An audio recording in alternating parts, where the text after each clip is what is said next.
Good morning दोस्त, welcome to my YouTube channel stand dictation zone. आज तारीख है 3 जून और आज मैं आपको यहाँ पर दैनिक जागरण समाचार पत्र की संपादकीय 80 शब्द प्रति मिनट और 100 शब्द प्रति मिनट की गति में बोलूँगा। अगर आप हमारे चैनल स्टैंड डिक्टेशन जोन में पहली बार आएँ तो चैनल को सब्सक्राइब कर लीजिए। वीडियो पसंद आया इसे लाइक करें और शेयर करें। तो आइए दैनिक जागरण संपादकीय 80 शब्द प्रति मिनट स्टार्ट होकर 5 सेकंड बाद।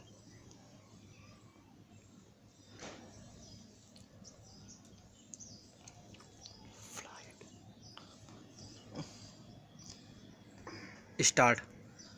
जॉर्ज फ्लॉयड नामक एक अश्वेत व्यक्ति की पुलिस के हाथों मौत के बाद अमेरिका में जो हालात बने वे विश्व समुदाय को भी चिंतित करने वाले हैं। पूरी दुनिया को अपनी ओर आकर्षित करने वाले अमेरिका के लिए इससे बुरा और कुछ नहीं हो सकता कि कोविड-19 महामारी के कारण लॉकडाउन से दो चार हुए उसके शहर अब कर्फ्यू का सामना कर रहे हैं।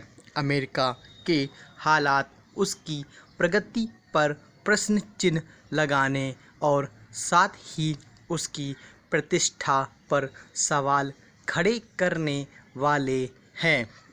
यदि पुलिस की बर्बरता के विरोध में अमेरिका के विभिन्न शहरों में उग्र प्रदर्शन के साथ हिंसा का सिलसिला थमने के बजाय बढ़ता ही दिख रहा है, तो इसकी एक बड़ी वजह अमेरिकी राष्ट्रपति डोनाल्ड ट्रंप का रवैया है।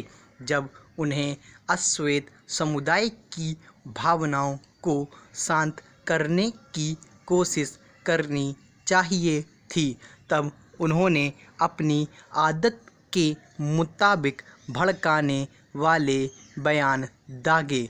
इससे माहौल बिगड़ा और करीब करीब पूरा अमेरिका हिंसक प्रदर्शनों की चपेट में आ गया। अमेरिकी राष्ट्रपति का रवैया सही नहीं, इसे वहाँ की जानी मानी हस्तियों के साथ कुछ पुलिस अधिकारी भी बयान कर रहे हैं। कायदे से अमेरिकी राष्ट्रपति को अपने उन पुलिसकर्मियों से कुछ सीख लेनी चाहिए जिन्होंने अश्वेत समुदाय से माफ़ी मांगी। इसके साथ ही उन्हें यह भी समझना चाहिए कि उनके शासनकाल में श्वेत चरमपंथियों की सक्रियता और साथ ही उनका दुस्साहस बढ़ा है।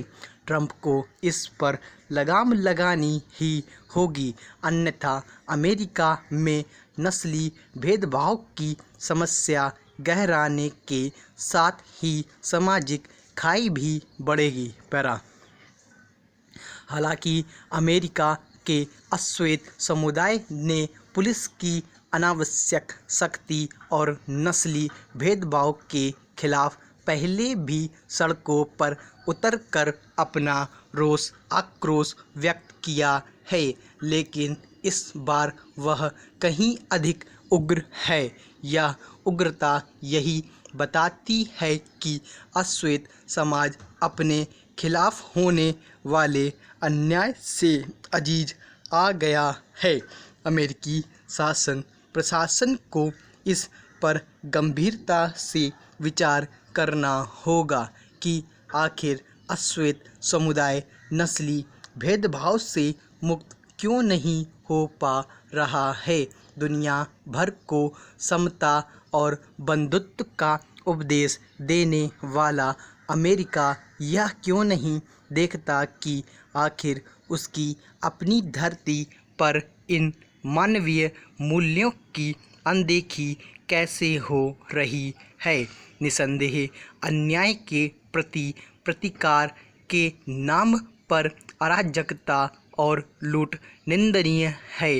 अन्याय के विरोध में हिंसा का सहारा लेने वाले एक किस्म का अत्याचार ही कर रहे होते हैं, लेकिन यह अमेरिकी प्रशासन को ही देखना होगा कि विरोध के बहाने हिंसा करने और उन्हें सह देने वाले कौन हैं। उसे यह भी समझना होगा कि दुनिया की समस्याएं हल करने के साथ ही उसे अपनी भी कुछ समस्याओं का समाधान प्राथमिकता के आधार पर करने की ज़रूरत है। स्टॉप। तो आपकी यह संपादकीय पूरी हो गई। आशा करते हैं आप लोगों ने अच्छे तरीके से लिखा होगा। यहाँ पर मैंने आपको एक वर्ड थोड़ा गलत बोल दिया था। यहाँ पे यह लिखा है अन्याय के प्रति प्रतिकार, तो मैंने बोल दिया था अन्याय के प्रति प्रतिकार। यहाँ पे एक वर्ड है, सिर्फ प्रति है, प्रतिकार नहीं है। प्रतिकार है, प्रति नहीं है, तो आप इसको अपना सही कर लीजिएगा। ठीक है, तो आइए अब आपकी 80 शब्द की संपादकीय पूरी होगी। आप लोगों ने अच्छी तरीके से लिखी भी होगी। अब आइए 100 शब्द की संपादकीय मैं बोलेंगे, जो 5 सेकंड बाद स्टार्ट होगी। अगर आप 100 शब्द प्रति मिनट के नहीं लिख पाते तो आप उसे 100 शब्द प्रति मिनट की गति में पढ़ने की आदत बनाइए। कुछ दिन प्रैक्टिस करिए कि 80 शब्द जो आपकी लिखी हुई है वो आप 100 शब्द प्रति मिनट की गति के हिसाब से पढ़ते रहें, तो आप कुछ दिन में लिखने लगेंगे और वर्डों की आपको अच्छी तरीके से प्रैक्टिस हो जाएगी। तो ये 100 शब्द प्रति मिनट संपादकीय स्टार्ट होगी 5 सेकंड बाद।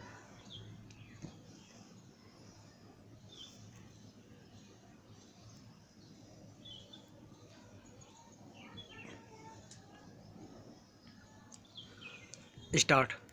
जॉर्ज फ्लॉयड नामक एक अश्वेत व्यक्ति की पुलिस के हाथों मौत के बाद अमेरिका में जो हालात बने वे विश्व समुदाय को भी चिंतित करने वाले हैं। पूरी दुनिया को अपनी ओर आकर्षित करने वाले अमेरिका के लिए इससे बुरा और कुछ नहीं हो सकता कि कोविड-19 महामारी के कारण लॉकडाउन से दो चार हुए उसके शहर अब कर्फ्यू का सामना कर रहे हैं। अमेरिका के हालात उसकी प्रगति पर प्रश्न चिन्ह लगाने और साथ ही उसकी प्रतिष्ठा पर सवाल खड़े करने वाले हैं। यदि पुलिस की बर्बरता के विरोध में अमेरिका के विभिन्न शहरों में उग्र प्रदर्शन के साथ हिंसा का सिलसिला थमने के बजाय बढ़ता ही दिख रहा है, तो इसकी एक बड़ी वजह अमेरिकी राष्ट्रपति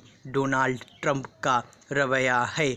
जब उन्हें अश्वेत समुदाय की भावनाओं को शांत करने की कोशिश करनी चाहिए थी, तब उन्होंने अपनी आदत के मुताबिक भड़काने वाले बयान दागे। इससे माहौल बिगड़ा और करीब करीब पूरा अमेरिका हिंसक प्रदर्शनों की चपेट में आ गया। अमेरिकी राष्ट्रपति का रवैया सही नहीं, इसे वहाँ की जानी मानी हस्तियों के साथ कुछ पुलिस अधिकारी भी बयान कर रहे हैं। कायदे से अमेरिकी राष्ट्रपति को अपने उन पुलिस कर्मियों से कुछ सीख लेनी चाहिए जिन्होंने अश्वेत समुदाय से माफ़ी मांगी। इसके साथ ही उन्हें यह भी समझना चाहिए कि उनके शासनकाल में श्वेत चरमपंथियों की सक्रियता और साथ ही उनका दुस्साहस बढ़ा है।